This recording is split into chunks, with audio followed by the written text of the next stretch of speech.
Now, do you ever get mixed up with Edward James Olmos? All the time, brother. In fact, I did a movie with Edward James Olmos. I had a little cameo. It was an MMA movie with Anderson Silva. Here at the D, we did an actual filming, and people were freaking out. And the first time I saw Edward James Olmos was when Anderson Silva fought Chris Weidman. I knew he was going to be here at the MGM, and I wanted to meet him because I'm a big fan of his, being Latino, right? Well, I'm in the dressing room wrapping the fighter's hands, and one of the UFC staff says, "Hey, Edward James Olmos wants to meet you." And I say, "No shit. I want to meet him," right? So I walk down, I turn the corner, and he's standing like this, and we start laughing, man, because we look so much like each other. So it was great. He spoke to my mom, and just a good man. But it happens all the time. So if they were ever to do a biopic about you, he would be playing you in the movie? Man, he's older than me, brother. Come on, man. You got to give me some credit, man. He's older than me. And let's just round out the end of the year. Ronda Rousey comes back.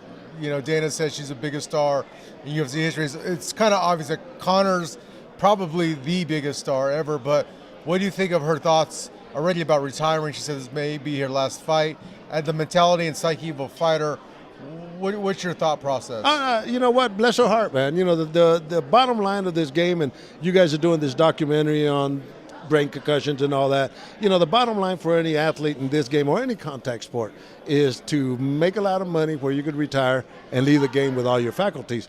And Ronda Rousey has a lot of other different avenues that she could choose and still be within the mix. And, a lot of respect for all these fighters, David, because they take a beating day in and day out and day in and day out in the gym. And that's the hardest part. But, this sport, combat sport's not like any other sport. This is a year-round sport. It's not a seasonal sport like football, baseball, and basketball. So these guys take a beating, and Ronda don't want to fight. Bless her heart, man. She's done her time.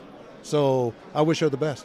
And last, 2017. Man, you said that last time already. I know, I lied. I lied. Here we go. One more. 2017. Yeah. Is there anything, where do you see MMA and boxing going? Is there any fights on the horizon? I know you don't pick fights, but anything that you want to see, something that like when we talked to Boom Boom, he wants to see Canelo and Triple G and kind of put it on Canelo for not taking that fight. But from your perspective, is there anything you would want to see? Nah, man, I see them all. And to me, it's just to be in the mix is it makes me happy. However the fights come, whoever fights whoever, for me just to be there is always a good feeling. If not, then I'll watch it as a fan. But this game always seems to produce great fights at certain times, and you just let them come, man. And as many fights as I work, I just kind of put it on cruise control and wait and see what happens. But I expect 2017 to be a good year. You listen very well. Yeah. One more question. That's the name of this interview. One more question. That right there is Mr. Jacob. My thing is I go one more round. So it's say, well, you go one more round. Here we go. That's Mr. Jacob Stich Duran, and we'll have a lot more fight coverage here from Las Vegas.